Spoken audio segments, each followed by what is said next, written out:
All right, so tonight, welcome to the Raleigh Astronomy Club imaging meeting for May 2021. Today we have one of our oldest members here. Sorry to say that to you, Steve. Steve Goodman, who's going to show us the accomplishments he's made in imaging using telescopes and/or telescope optics that he has designed to take images. So, Steve Goodman, are you ready to go? Oh, let's go. Let me share a screen and come on, share here. Okay, now let me see if I can get this up and going. Okay, everybody got a screen and can see, and can you see the mouse pointer on the screen? Looks great.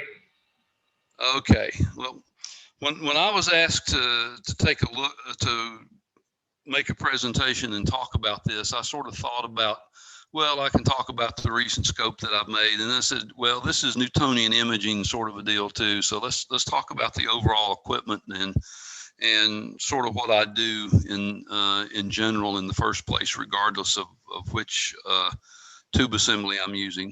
So this is sort of a synopsis of the equipment I currently have. I have two Newtonian imaging scopes that I use. One is an 8-inch f6 reflector. It originally was a Meade 826, or at least I think that's what the model number was.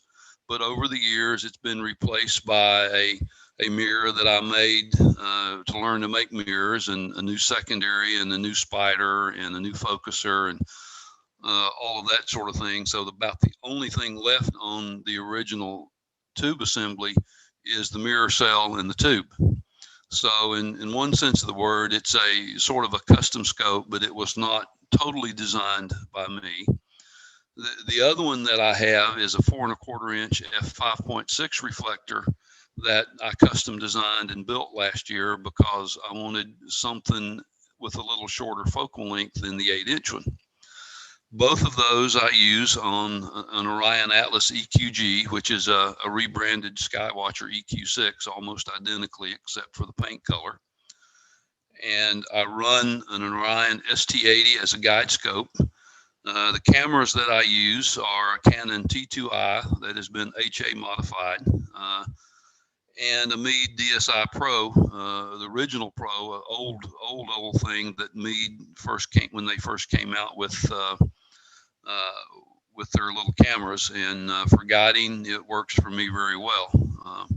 So I'm using not necessarily the latest equipment in the world, but I've managed to put it together well enough to make it work.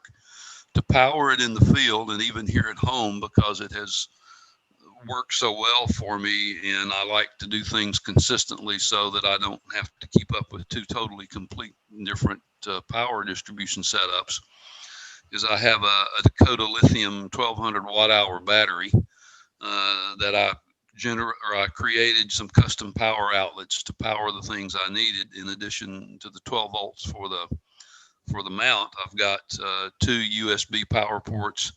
I put in a buck converter to give me power for the Canon camera with a battery pack replacement, and I used one of the little motor control things off of Amazon that I found to make a dew heater controller for the ST80. And for the dew heater on the ST80 is simply one of those inexpensive camera dew heaters that you can find now, that was not necessarily custom made for a telescope.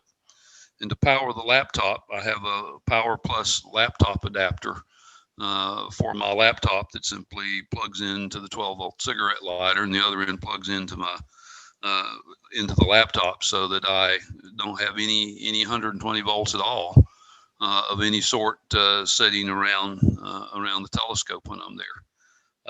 I could do that if I needed, and I still have the equipment for that, but it's just, I find it easier for me and to be consistent and setting it up the same way with the same things, regardless of whether I'm here at home or someplace with power or not with power. So Steve, I'm sorry? I guess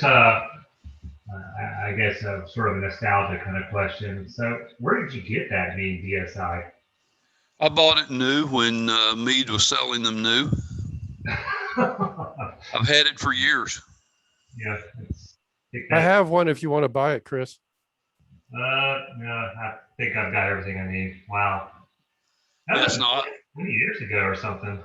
Oh, that must have been 10 or 15 or something like that. I'd have to go back and look and see when it was there. But yes, I bought it new when Meade first started selling them. Great. Okay. And the T2i I bought used last summer. So like I said, it's nothing that I have is really brand new here or earth shattering. It's all old, pretty old, tried and true equipment. The latest technology thing I have is probably the battery in this. Very good. Well, tried and true, like you said, that's pretty much all it takes. Right. So software wise, everything runs on my Lenovo T470S. And I do the data acquisition and the scope control and the processing and sort of the planning for the sessions on this. Scope control is currently astrophotography tool running through ASCOM EQ mod to drive the mount. The mount is old enough, the hand controller does not have the go-to function and things in it, but EQ mod provides that. And I really have never on this telescope mount, I really have never put the hand controller on it except when I first bought the mount to verify the hand controller worked. Beyond that, it's gone into my box and hasn't come out because I'm using this mount strictly for imaging. It's always attached to the laptop through ASCOM EQ mod, and I use PhD2 for guiding for the thing. I'm aware of Nina. I know it's there. I just haven't taken the time to learn it. And honestly, at the moment, for the way I do the photography, I like to be outside with the equipment while it's running. It's a throwback to my days of I like to camp and just like the outdoors and the outside. So Nina has honestly more complexity than I need, but I'm glad to know it's there. And at some point, if I run into to a need for it, I don't know that I would be adverse to using it. But it's so far the curve to go learn Nina for me hasn't been worth what I think I would get out of it. But we may take another look someday. For post-processing wise, AstroPixel processor, PixInsight, Affinity Photo. So these are sort of the standard sort of things. I'm still running AstroPixel processor primarily to stack the images. I'm not been yet successful to stack in PixInsight. Every time I try, no matter what I try in PixInsight, I seem to get some sort of a modeling or something that appears to be occurring during the star registration step, and I can't figure out what's kicking that out at this point and what it's doing. So I'll keep working on that. But at the moment, AstroPixel processor is my go-to for stacking. And then for PixInsight is where I do the bulk of the stretching and the processing and that sort of thing, with some minor touches in Affinity Photo. And then Stellarium is the planetarium program, the main planning app that I use to go figure out what's in the sky and when, and whether or not I think it's visible, particularly from my limited opening here at home, and to go plan what I'm going to do.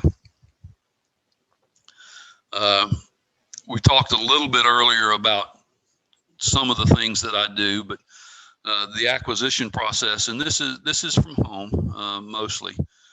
It'll be slightly different if I go out to a dark site a little bit, but not much. But I'll go assemble and connect everything up, and then using a digital inclinometer, I'll set the altitude, and I'll use a compass to set the north to get a rough north alignment, and accounting is for magnetic versus true north on that. And then you wait for dark. And then focus, I use a batten off mask for the imaging scope. And then for the guide scope, I focus it by watching the screen while I manually go tweak the focuser. APT comes in to fine tune the alignment. I can't see the poles. As I mentioned, from my house, I can't see the east or the western horizon. The only thing I can see is some part of the meridian or just a little bit west. So I'll fine tune the azimuth alignment using APT's drift alignment by Robert somebody. And this is basically a process where APT will go in and will start taking an image and then will allow the mount to track normally. And then at some point it will then reverse the mount and go back the other way. And when you're in alignment, the two tracks or the two trails made by those stars will line on top of each other. If you're out of an alignment, then you'll get a little bit of a V and you go tweak the alignment and try again. And once I get that straightened up, then I'll do APT's go-to plus plus for the target acquisition and let it go do that with the plate solving. And then I use it to control the subframe acquisition as well as the subframes for all the calibration frames. So from a standpoint of gathering the data or whatever, it's pretty much a standard process that anyone would go through, regardless of their optics. I just happen to be doing it with a Newtonian scope versus a refractor or a Schmidt cast or something else. Steve, I got a question. Sure. Since I like doing a lot of solar work, something that might help me a little bit, that digital inclinometer that you have on there on this slide, what is it exactly? Or, well, I guess you could tell us, just for the sake of the presentation, what does that help you do, and what kind of inclinometer do you use? Well, I went and just bought one of those little digital angle gauges off of Amazon. I think it was about 20 or 25 bucks or something like that. And basically what I set it on is on the housing, the polar housing of the telescope, and adjust the altitude until I get the angle on the inclinometer that matches our latitude. And it's accurate to within a couple of tenths of a degree. And if you play with it a little bit and figure out, you may have a little bit of systematic error in it. If you play with it a little bit and can learn what the systematic error is in that particular inclinometer, then you can tweak your results just a little bit more by learning how much that is and offsetting to account for that. But it's basically just a little device that will read out what angle that it's being held at, compared to level or compared to vertical. Okay, very good. So, do they sell ones that also do azimuth? I guess that would be technically a digital sextant at that point. Yes, I haven't seen anything that does azimuth, and this is not something that's necessarily intended for astrophotography or astronomy or anything like that. It's as much as anything else for use in the construction trades or whatever else. And I actually have two. I have one in my my telescope kit so that I don't forget it when I leave home. The other one I keep in my workshop, in my woodworking shop, so that when I want to go set the angle of a saw blade or something like that, I'll go set it on my table saw and zero the angle out, and then put it on my saw blade and use it to adjust accurately the tilt of my saw blade. And, okay. and so it's not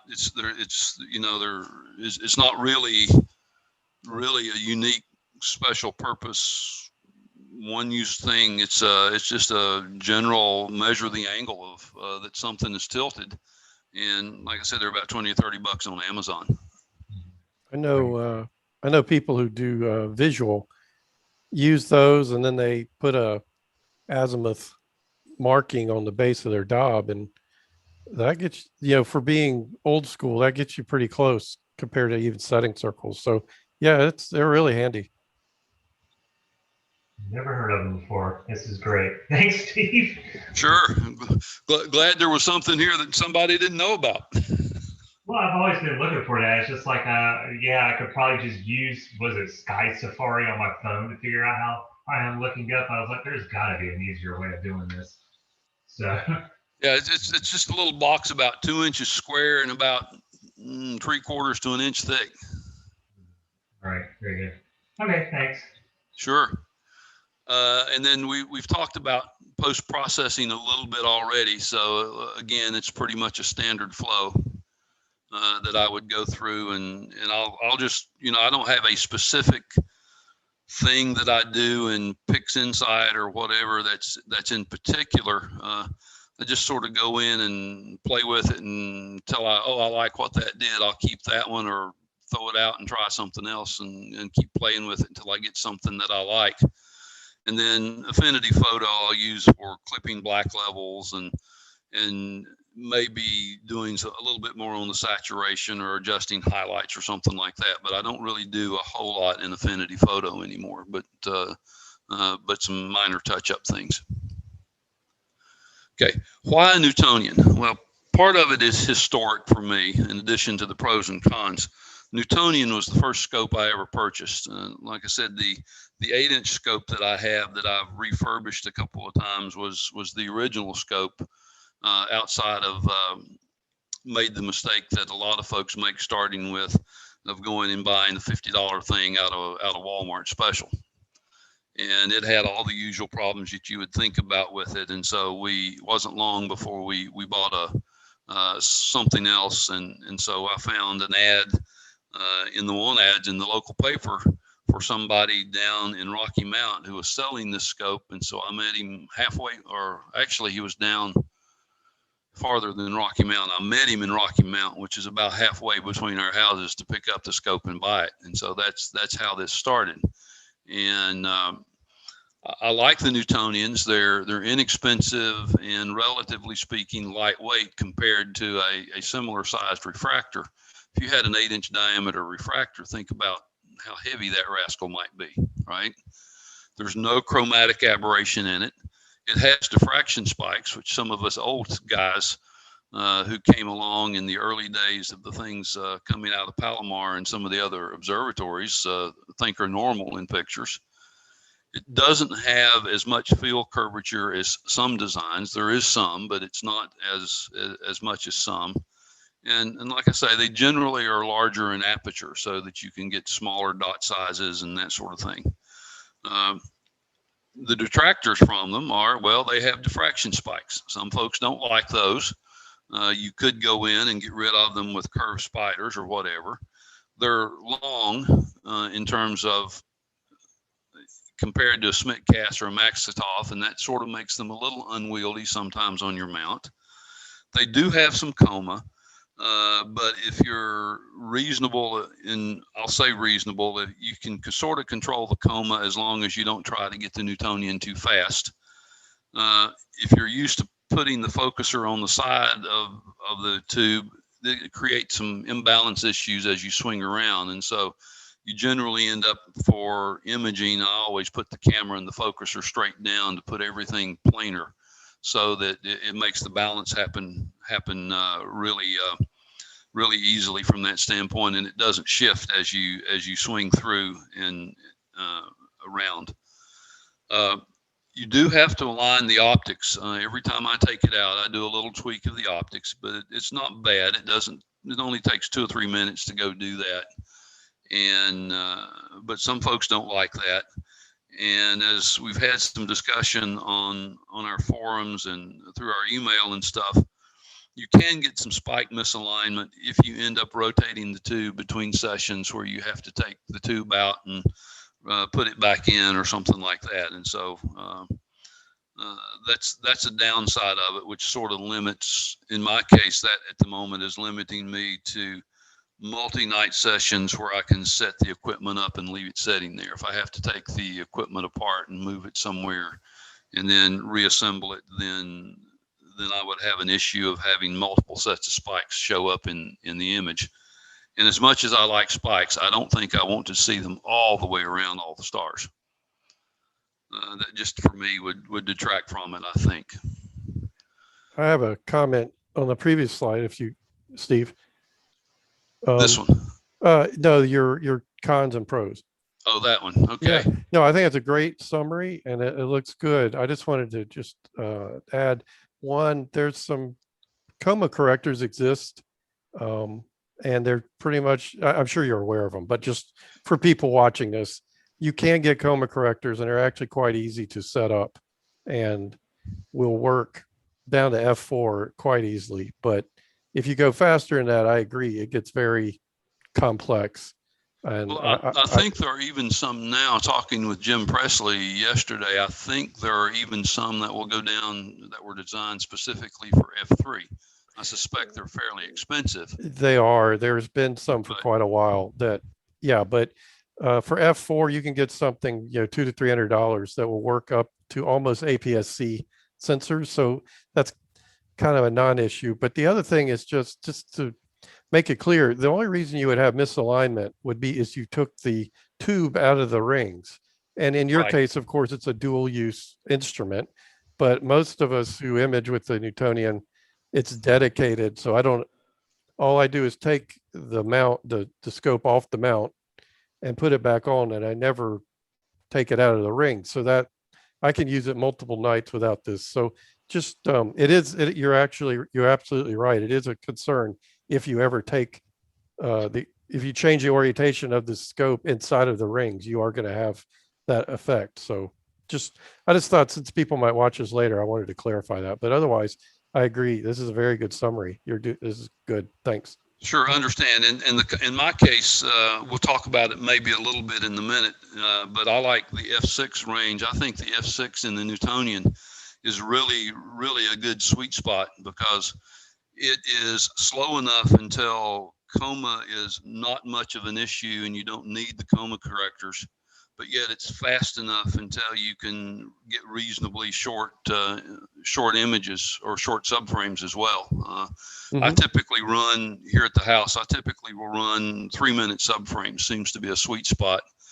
And that ends up looking at my histogram. That puts the histogram of my images about a third of the way up off the left-hand side, so that I'm up out of the clipping range and get all the faint details, but I'm not anywhere close to saturating the image either.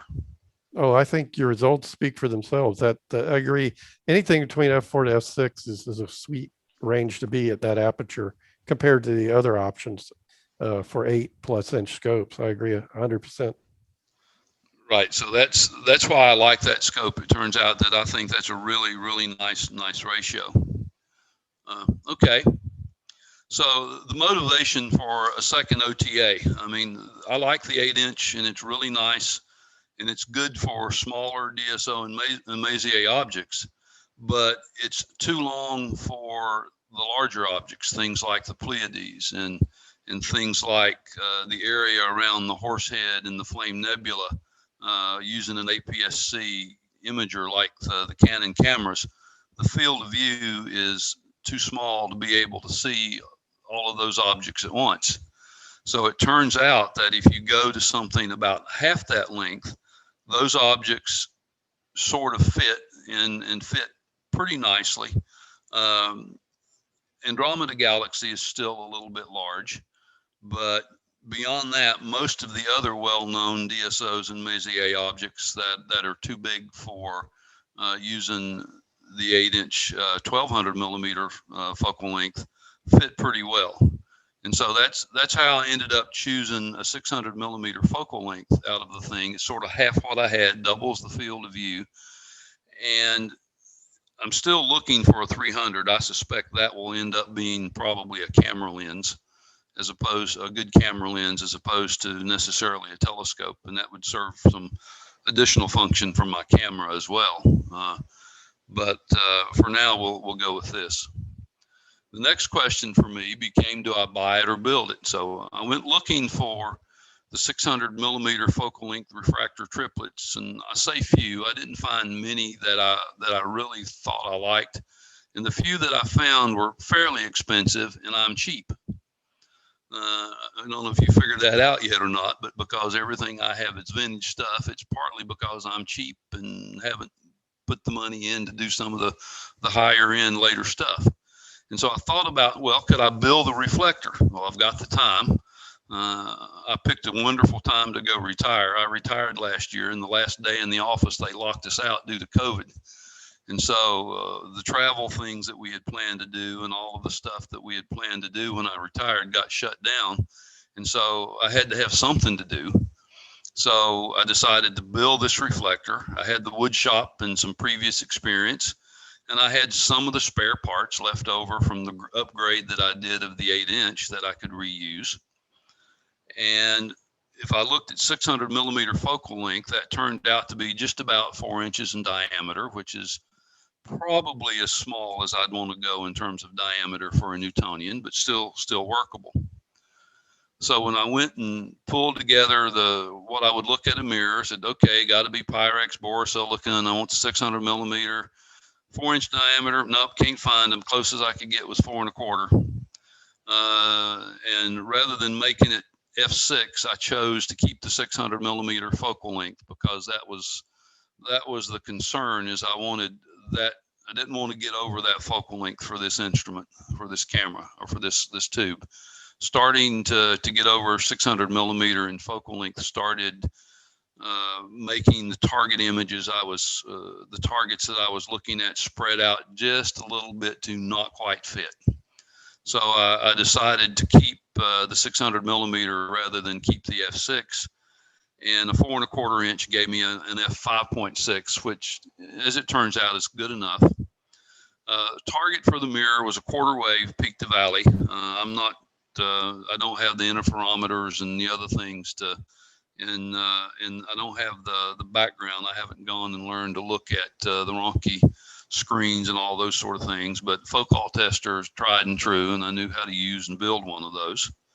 So that's how I spec'd what my target was. So having said that, I bought 2 and 4 1/4 inch blanks, one for the tool, one for the mirror, and a grinding polishing kit from First Hand Discovery, and away we went. What it turned out with, measuring with the focal tester, I found out that my eyeball was terribly inconsistent, and I would go measure the thing today, and I would get 1/10 of a wave. I'd go measure it tomorrow, I'd get a 30th wave. And I never could quite seem to resolve and get that consistently. So I started looking around for a software solution to this, and I came across a program called Focal Unmasked. And with that program, I was able to measure fairly consistently when I was done about an 1/18 wave peak to valley. Now this is wavefront error, not the mirror error. The mirror surface error is half this, but this is the wavefront error. And the way this program works is you set your camera up behind your focal tester in place of your eye. And then you set the knife edge to the inside of focus. And then you start moving the knife edge out in fixed increments. In the case of this mirror, I moved it 3/1000ths of an inch and take a photograph. And you move it another 3/1000ths of an inch and take a photograph. And you repeat this until the knife edge has moved all the way through the focus zone of your mirror. And so you've seen the half of the mirror that's illuminated flip from one side to the other. And which way it flips depends on whether you're a right knife or a left knife on your tester. I happen to be a knife edge coming in from the right. So I would go until you would set it up so that you're lined up as you go through that zone and you come out the other end, that vertical half, that vertical line has to be exactly centered in your mirror. And then you back it up 3/1000ths of an inch in this case and take a photo. Then you feed that series of photos into this program. It will go through and calculate and find the null points and figure out how far you've moved since the last image on this one and calculate the radius of curvature that you have at that point. And so you just sample this thing all the way out, and then it will then calculate for you the surface mirror, the figure of your surface. And in theory, it ought to be more consistent than your eyeball. And the other thing that it does for you is it gives you a closer look at the surface than the standard Cooter mask. A Cooter mask will get you maybe 5 zones. This one, so you essentially have 5 points from the center of the mirror out to the edge that you're calculating the radius of curvature for. This one probably, I had 10 or 12 of those. So I had 10 or 12 points out through the radius of the mirror as I went through to do this. So in theory, at least, you got a better measure of what the mirror was And it's certainly, in my case, after we got through some initial running and setup understanding with it, it certainly was more consistent than what I got with my eye. So if you're ever into this, I suggest you go take a look at it, because it's, I won't replace your eyeball, because you still want to use that to look at the mirror and look at the general shape and some things visually with it. But when you're down to the point where you're trying to do the critical measurement, if you're like me and it's terribly inconsistent on you, then that might be a solution. So I figured 18th wave was close enough. If I tried to do anything at that point, I was probably going to kill it and go back and turn an edge like I did once before on it anyway, and have to go regrind. So I left it at that, and so far I've been pretty pleased with it. For an OTA, the tube itself, I ended up with an octagonal wood tube. I went and looked at all sorts of things. I looked at cardboard stuff. I went and looked for the 6-inch concrete form tubes, and you can't get those at Home Depot and Lowe's or anything anymore. You got to go to a concrete supply house to buy 12 feet of those things in order to get what you want. Aluminum pipe is pretty expensive, and as I said, I'm cheap.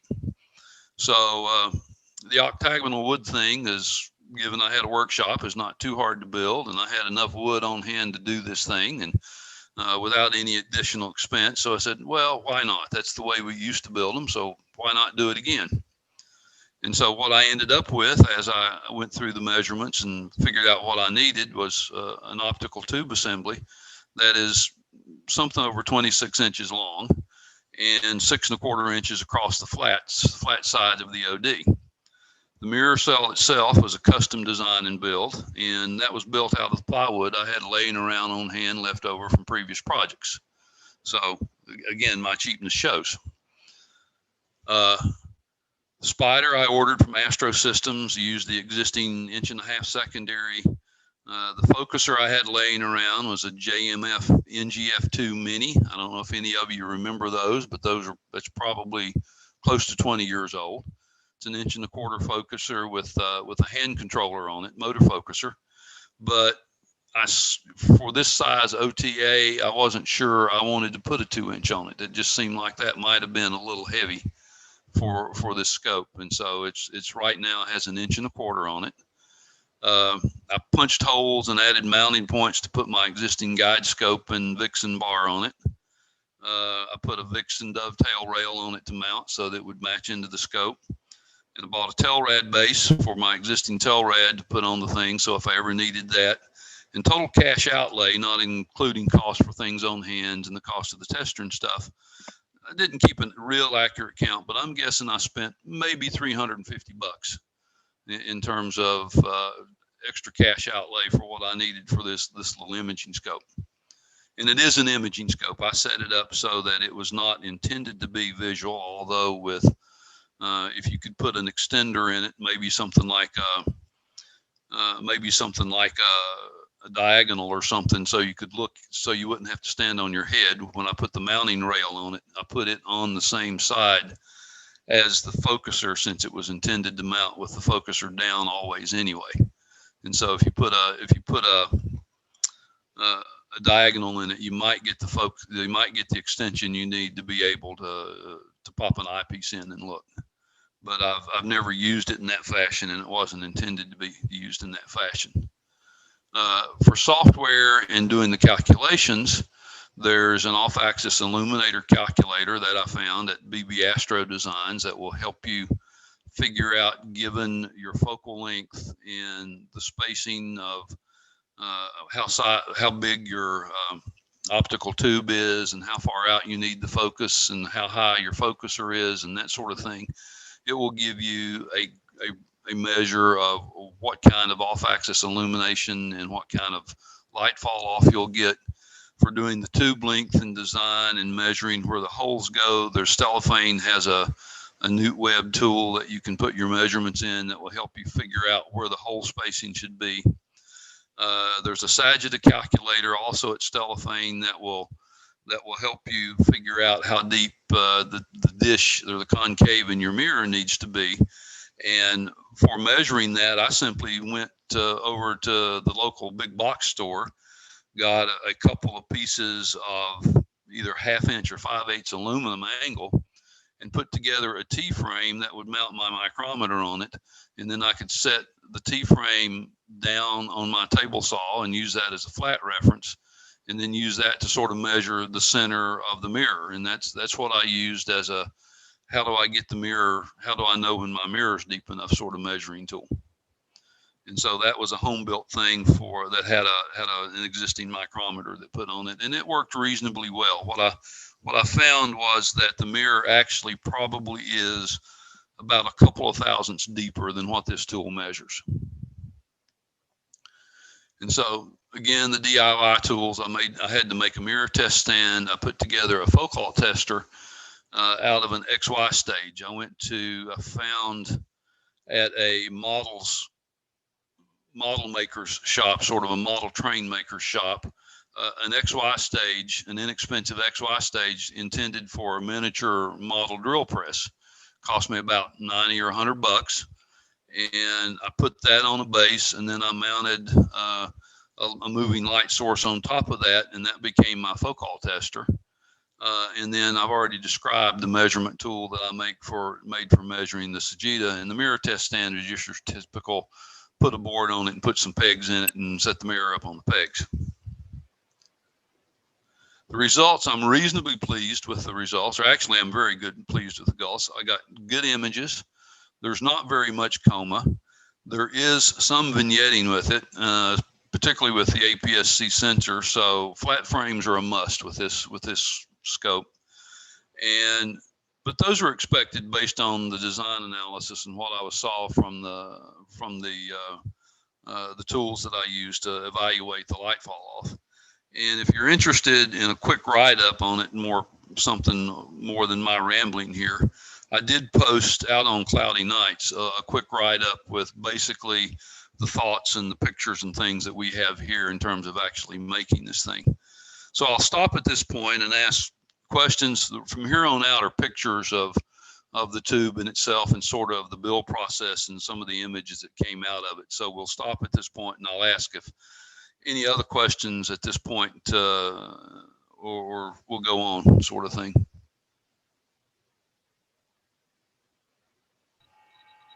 No questions? Okay.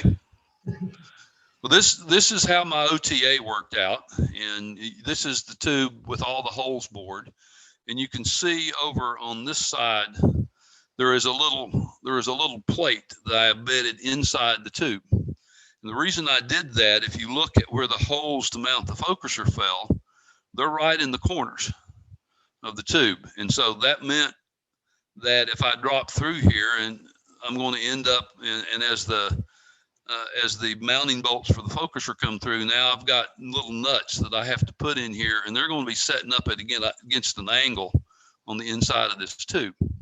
And so there's not a good flat surface. So I simply just added a little flat of wood in the bottom here up against the sides. So I had a good flat surface that I could pull the nuts up against and give me a good solid mount for the focuser. But this is what the raw OTA looked like before anything was put in it. This is simply a T-nut that I epoxied in that was used to mount both the mounting rail, and I used the same sort of approach to put the mounting points for the guide scope in. And in the guide scope, the mounts also on the Vixen rail, as I said, and it pulls down against this surface. But because I had some bolts sticking through the back side of the Vixen rail that I had to account for, I simply just drilled a couple of holes in strategic points into the tube so that those bolt heads that stick through the back side of the mounting rail pop down into the inside of this tube. And then the guide scope rail just mounts flat on the surface rather than try to put it into a thing or into a thing. This is my mirror cell. I don't like the little clips that you use a lot of times that you hang over the mirror and you twist, and you got the screw that goes into the side of the little clips. I never can seem to get those right. So I devised a new mirror mounting technique, at least new to me. And so what this is a number 10 truss head screw with a piece of cork around it And this is a piece of 3/32 vinyl tubing that I bought down at the hardware store. And what you would do is what you don't see here is on the underside of this ring, there is a nut epoxied into the backside on the backside of this wooden ring. This screw adjusts up and down into that nut on the backside until you get it to the point where this cork just barely touches the mirror, so that you don't put any pressure on the mirror, but the mirror is held secure without it flopping around. And then while you sort of hold this screw with a screwdriver, you tighten this nut up and jam it up so you get a jam tight to lock it in here, and that holds the mirror in place. And so here's a picture with the mirror installed, with it adjusted to show you how the mirror cell works that I put in the thing.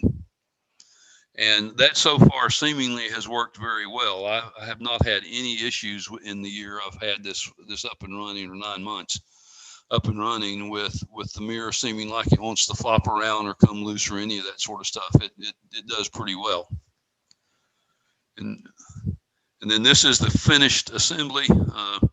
This is the mounting rail to mount it on the mount. Here's the old focuser. I decided to mount the tail rad base a little farther back rather than the traditional up in front. I'm not sure why I did that now. I think it had something to do with my thoughts about balance or maybe ease of use, but I decided to put that back here on that one. And then this is the first light. This is the first time I had taken this out and had it mounted on my Atlas EQG. Happened to be up at Lake Gaston on a family vacation and got a good night the end of August last year, I think maybe 1st of September.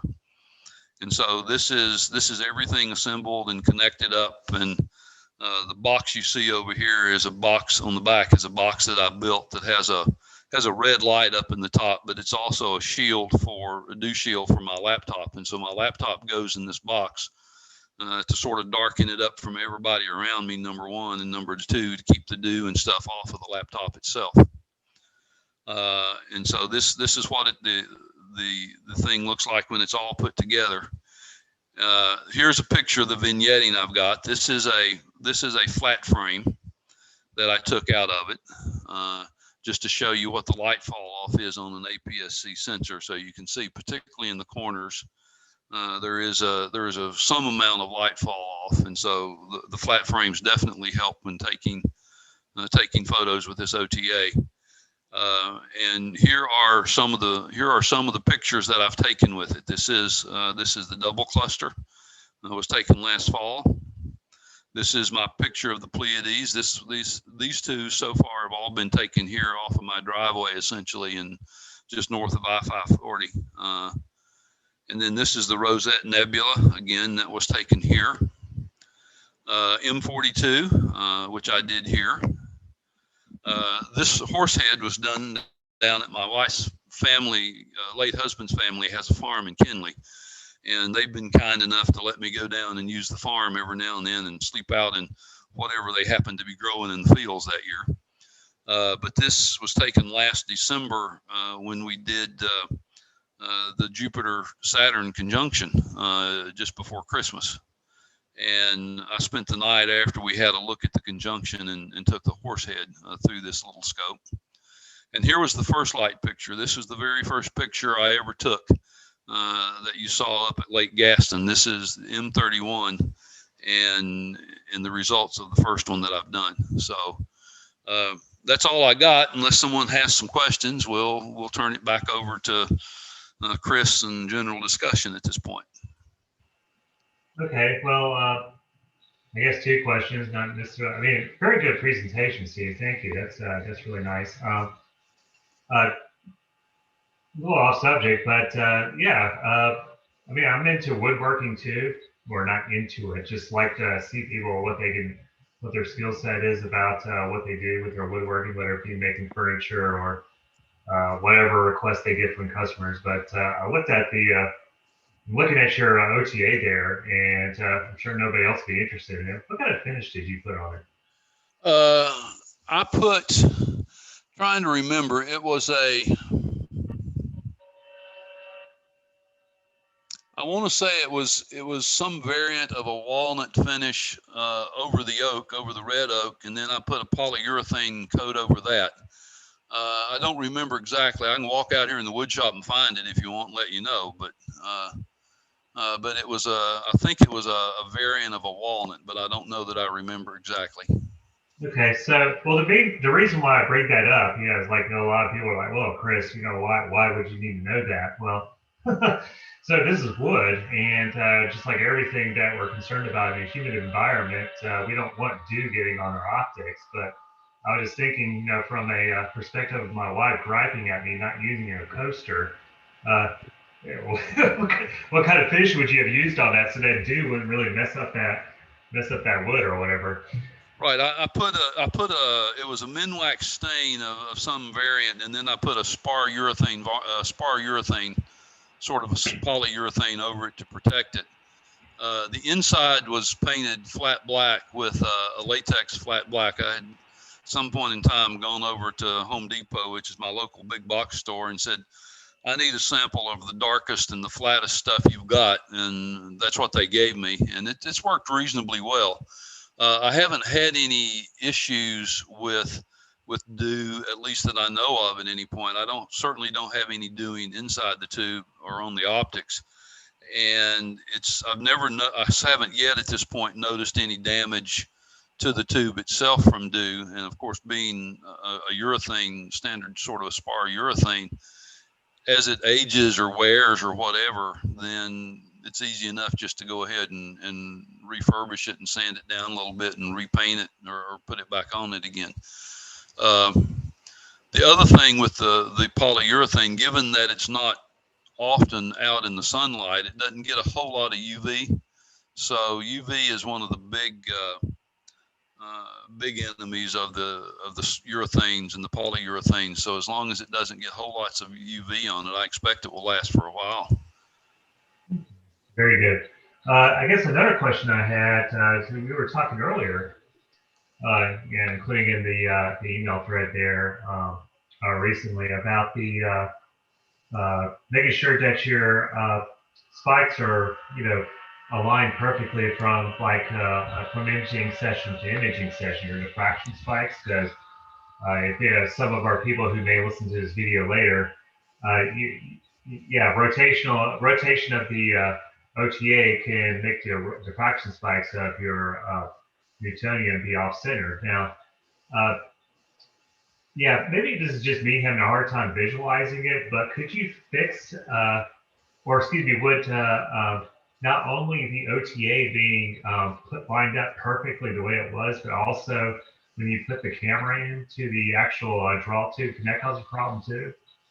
Well, that was my initial thought, that it might, and we had a long discussion about that and about how to put the camera back in exactly at the same location. But what somebody pointed out as we were having our discussion was the spikes are relative to the position of the tube and the star. So yes, if you look at the camera and you rotate the camera relative to the frame of the camera, the spikes will be at a different angle, but relative to the content of the frame, they won't be. And when you put them through the stacking process, when the stacker goes in and aligns it, it will take that camera rotation back out and align everything back up. So the camera rotation doesn't matter. You may lose and clip a little bit in terms of the frame size when you crop things off, the way you'd have to crop out the artifacts on the edge from the stacking. But as far as the spikes, relative to the camera frame, they'll be different, but the stacker will line them back up correctly when you put it together. Mm-hmm. That's assuming you didn't rotate your tube. Okay, very good. And the nice thing, it turns out, about this little octagonal OTA that I've got, it's got a constant fixed flat mounting surface. So I should be able to take it off and move it around and put it back on and have it indexed essentially right back where it was. And so for this tube that I've just built, the spike rotation should be a non-issue. They're always going to be all in the same orientation. Okay, that makes sense. All right, anybody else? Any questions? I had a few if I can go. Yeah, that was wonderful. I agree with Chris. That was a great presentation. And, I think something that would be interesting that maybe some of the people here are not familiar with astronomy. They aren't aware that you actually ground the mirror. So how long did that process take? Well, I think I started like in May with the two blanks, and by the time I sent it off and had it illuminized, I was in, I think, early August. Now, keep in mind, there was a lot of relearning and trying to figure out how much I had forgotten since I had been in the class, because I haven't ground anything in probably 20 years. And so I ended up going through and I made a simpler version of the tester than the focal tester than what I ended up with. And I found out that I had some, I'll call it loose slides or loose motions in it that were giving me problems, measuring the mirror. And in one case, I think those inconsistencies that I talked about made me believe I had significant astigmatism in the mirror when the first time I ground it and polished it out. And I went back through and ground it back out and reground it and repolished it a second time. So I actually sort of made this mirror twice within that length of time, as I worked through some relearning issues that I had and figuring out some inconsistencies and things in the measurement. I recently ground, I think I've just finished grinding a 6-inch f6 that's going into a mirror for one of my kids, or into a telescope for one of my kids. And it probably took me about 3 or 4 weeks to grind that. But keep in mind, I'm retired, and so I have lots of time to go do this. The first mirror that I ground, the 8-inch f6, we met for class once a week for, I don't know, it was 2 hours or something like that over at the craft center. And I think the first mirror that I ground, it took definitely longer than the class time because it was a more aggressive mirror. The class mirror was a 6-inch f8, which is significantly easier to figure than an f6. And so the first mirror that I made, working at it 2 or 3 hours a week, took me about 9 months to make. So that's about an order of magnitude of the effort. So partly depends on how much time, but the smaller the mirror and the longer the focal length, the shorter the grind and the easier it is to figure and get that final figure on it. Well, if no one's ever seen the process, I recommend you go on YouTube and look at what Steve's referring to. It's pretty amazing. And the club actually used to, at NC State, have classes teaching this. So it wasn't like something you did 100 years ago. This is actually something people routinely would do when you couldn't get the great deals on telescopes that you can get today. Was you make that yourself. And yeah, everything you talked about, you said was cheap. I just thought it was frugal and economically brilliant to reuse things you have. I built a 14-inch Dob, and very similarly, I ended up just making a lot of the parts in the mirror cell myself, and it was really fun. You have to have time to be able to do it, but I admire the effort you put into it, and the results are excellent. I mean, I don't know that buying an OTA would have gotten you anything in terms of better quality. So a very successful project. And right. I'm convinced that I could not have bought anything that would have imaged any better than the way this one turned out for the imaging that I do with the DSLRs and that sort of thing. And well, that's not so that, but you've optimized the equipment. You got a used Canon and a used you had the guide camera, but it just goes to show. And then even the software you're using, I agree, for what you're doing with APT. I think it's a great tool, underappreciated.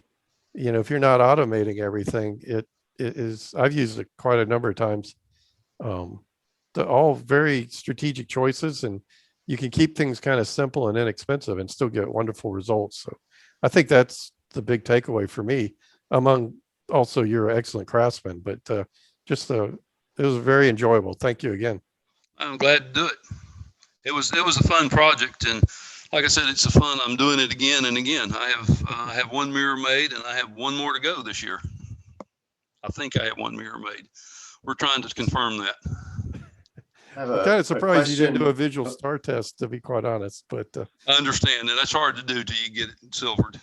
yeah. Yes. Steve, you mentioned having 2 blanks. I'm just curious, 'cause I've not looked up the process for how you make a mirror, but how's the second one involved? Well, the second one is the tool. What you need to make the mirror to grind it is a tool to grind it against.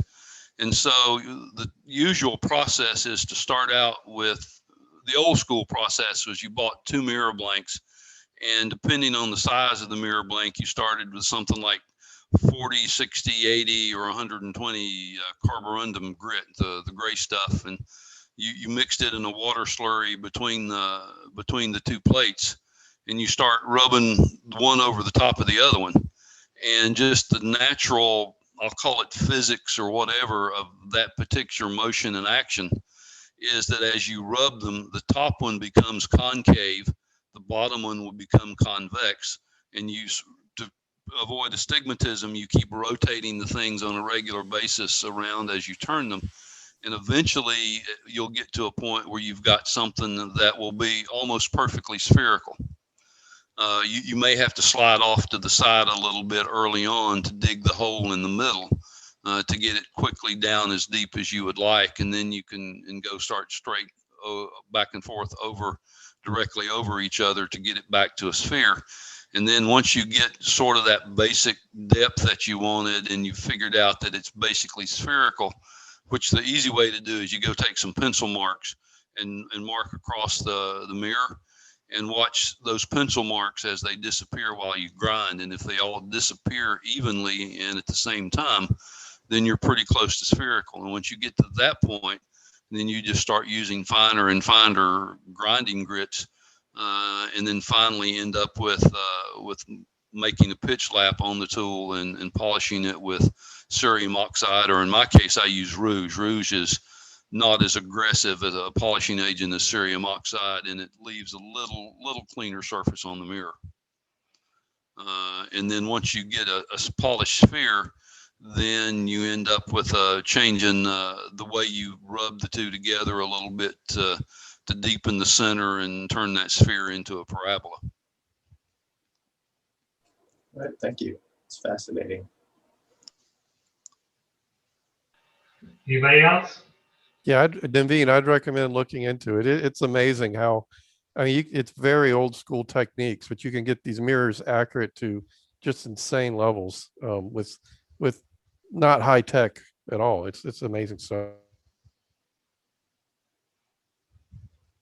And even today, with all of the technology that we have, the most sought after mirrors, particularly in the 12 to 18, 24 inch range, are all still hand polished. The final figuring is all still done by hand. If you go look at, for instance, Mike Lockwood and what he does, all of his final figuring is done by hand. Because he's doing a production shop, he uses machinery to do the initial polishing and maybe even some of the initial figuring, but the final figure on all of his is put on by hand. I read a book, I can't remember the name right now, but it was about Palomar's mirror. Oh yes. Yeah, it's just, if you want to know more about than anything, just everything they had to do, it's an amazing story if you're interested in tech and science. I'll try to post the name of that book to the list later.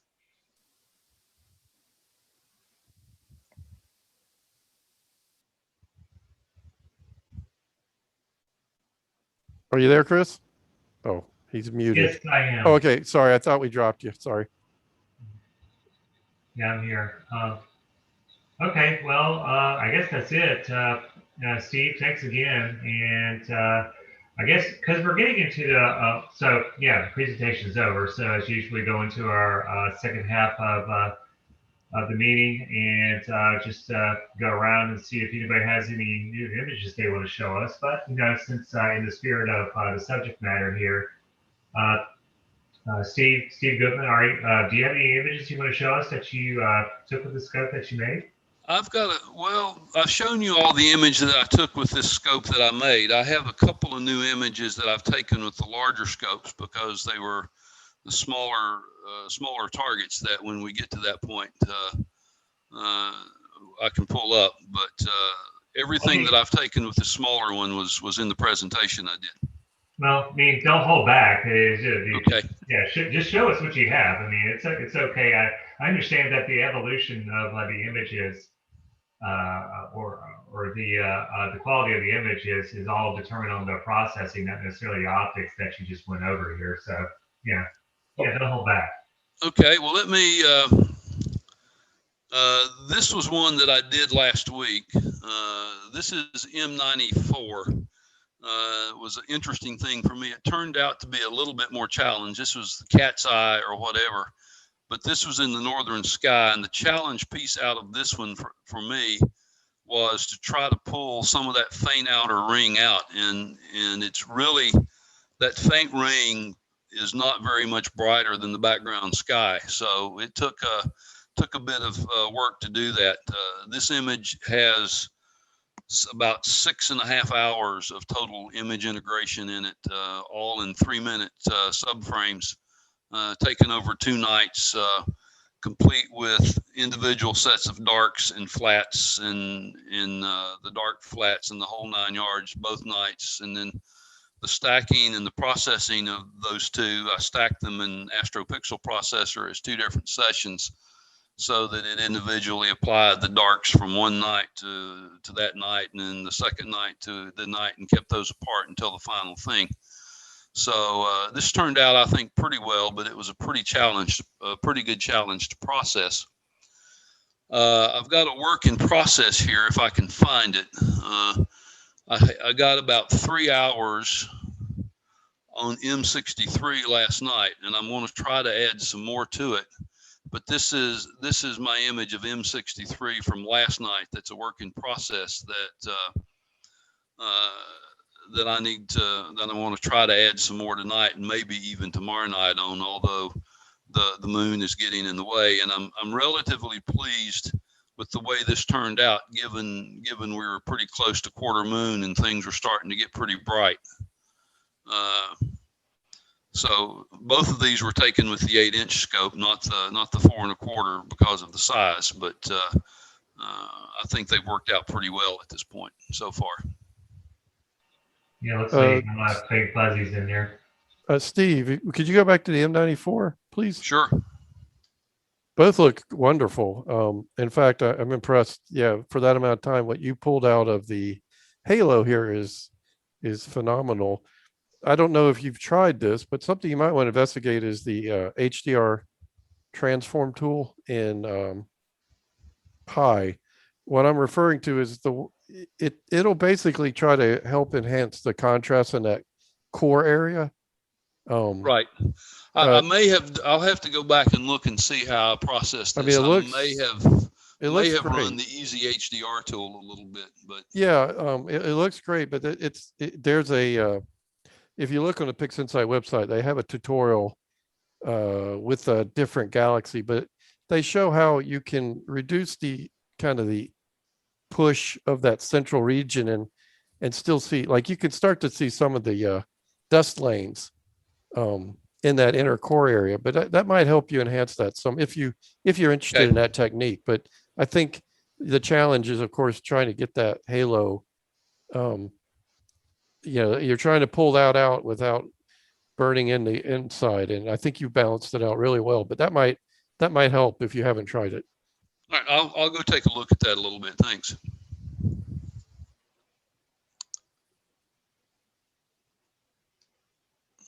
Okay, somebody else's turn. Yeah, anybody else have any images they would like to show? Sure. Naveen has to have something. Very good. Go for it. See if I can share a screen. Are you seeing the moon? I see the moon. All right, so this was fun. I haven't done anything lunar until the supermoon. Was that last month? So this was fun. I probably over-processed it, but sometimes I just can't stop. But that was fun. I'd like to try to get a better picture of some Earth shine sometime. I caught like early on, camera on a tripod, static, caught just a random shot of the moon that happened to show Earth shine because I had it all set up wrong, overexposed, and I was like, "Woo, that's pretty." But all right, Naveen. Yeah, so going back to the moon image, what were your optics and your camera? Okay, this is the ASI 533 MC Pro Zenith Star 73 with the flattener, no filter. I really like it. You captured some color, and then God, I can't remember the moon. Is that Copernicus or Tycho over there? In the at about Tycho. 8:30 near the rim, you really caught some neat craters in a really oblique angle. It gives it this three-dimensional depth. You realize that it's not a smooth sphere you're looking at. It has something with 3D to it. So yeah, pretty cool. Yeah, this one turned out really well. I'd taken a shot of the night before. It did not turn out well, but learned a lot. So glad to have another go at it with the actual supermoon. Naveen, do you mind if I share that? I have a friend who has some children who asked me if I had a picture of the supermoon, which I didn't. Sure. I'll put my Astrobin link in the chat after I stop sharing. Okay, thank you. Yeah, absolutely. M51. Can't remember. I think this is about 10 hours total over 3 nights or so. I think it turned out pretty well. Same setup. What's your focal length? Like 400 or something? Or it's 430. Yeah, I mean, that's amazing for a short focal length. It really shows you what CMOS sensors have got us to let us be able to do now, that you could get that kind of detailed image in that focal length. This is cropped, so I had to crop. I've since learned that my flattener adjustment was corked. I spent 3 hours last night messing around with it, and I think I finally dialed it in. But now you understand why most of us don't take our telescopes apart once we've.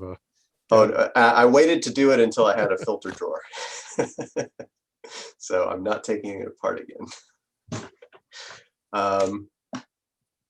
Eagle Nebula shot between 2 houses. I'm gonna get some more time on this. This is only 2.5 hours. Same setup, but with a UV IR cut filter. Nicely done. Yeah, I did this one. I need to reprocess with the darks that match with the correct offset. So it's a little bit messier than it should be, but yeah. No, it's quite wonderful. Your Thanks. camera's really paying off, I think. Yeah, and then this one was last night with wow. the Optilong L Extreme filter. 2 hours 45 minutes is what I managed to get. Hey, Naveen, that previous image of the Eagle Nebula, did you use the L Extreme for that one? No, I will tonight. I'm planning on getting some more of both of these targets. Okay, could you explain that filter just for everyone, how it's different than like the UV-IR? Okay. Yeah, so the L Extreme is HA and O2 7 nanometer dual band. I have it's a 2-inch filter. So it gives you, so with one shot color camera gives you something as far as being able to do some narrowband. So you get HA and O3 in a single shot. Yeah. Well, go back to that, because you can start to see, especially in those dust lanes, just how much data was this? Like a few hours? Yeah, 2 hours 45 minutes. Right. Just notice how subtle those gradations you can pick out because you were blocking all that continuum light pollution. That's really the magic when we talk about using narrowband. Just imagine when you sit on something now for 12 hours with this, it's just going to be absolutely amazing. Yeah. this is I'm looking forward to this because I also want to play around with pulling the channels apart and mixing in RGB, and like I've never played with that, so it's like. Oh yeah, if you enjoy doing that stuff, this is going to be just a blast. So Yeah, I'm excited to see what you can do with it. Yeah, and then you're going to end up buying a mono. I expect to do that at some point. Yes. Buy a what? Mono. Camera. Oh, you're processing this on a laptop screen? A mono camera. So I've looked at the Okay. I've heard. ASI 2600 mm, but Pace I can't yourself. justify it to myself yet. Just tap the brakes a little. You'll get there. Yeah, I've got time. So could you just quickly, what do you think going from DSLR to the cooled camera? Is there a noticeable difference or? Huge difference. Okay. I mean, it's a much smaller sensor with a specific camera, but cooling, the reduction in the noise is tremendous. Well, you didn't have a modified camera, right? No, I had a stock Canon. Right. That's another thing that, as Steve showed us with a modified T2i, you know, you can that recovers some of that ground, but the cooling, especially this time of year, will. Yeah, I went back and processed some of my earlier stuff with the DSLR on the Zenith Star, and like 5 minutes into it, I was like, why am I doing this? This is so much harder to clean it up. So. Well, I don't want to downplay the DSLR. It can, especially if you're at a darker site, will work wonders. It's just if you do make that commitment, you decide you're a little more invested in it. It isn't just a vanity purchase. That the cooling and the sensor, like in that 533, is a very modern sensor. It does pay off to some degree, and it's not a huge investment compared to get the greater throughput, you know, compared to like buying a bigger telescope or something. Yeah. So. Yeah, I don't mean to say DSLRs are bad or anything. I was quite happy with what I was doing, but my camera is my wife's, and she wanted it back. And the nebula were rising, and I'm like, I know I couldn't get a picture like what I've been getting the last few nights. So. How expensive is that? What's it called? Optilong. I mean, what's the name of the filter? And roughly, what is the it L Extreme was $309 plus taxes, and I think shipping was okay. Nothing. That's not bad. When those first started coming out, Opt had one, and I think it was the 2-inch version was over $1,000. So I kind of tuned those out at that point. There's there's a tri-band out there that looks really great, but it's like 1,000 plus. I'm like, yeah, no. Yeah, excellent. I know Mike Mantini's been using, and someone else in the club, and I was wanting to have a workshop sometime where people using those might talk about how they're used and any additional data processing required. So maybe I can hit you up for that in a couple months when you have mastered it all. So okay, thank you. Thank you all. All right, anybody else? No? Okay. Steve doesn't have anything? What? You got a new camera. I thought you'd have mosaicked all of the sky by now. maybe not. I'll go out tomorrow night. So with the success, I'll show you something that looks possibly satisfactory. But I mean, the sun is acting up these days, so I'm hoping that we'll get a nice solar cycle soon, as far as just thinking ahead when it comes to imaging. But okay, well, I guess we'll just adjourn at least this part of the meeting.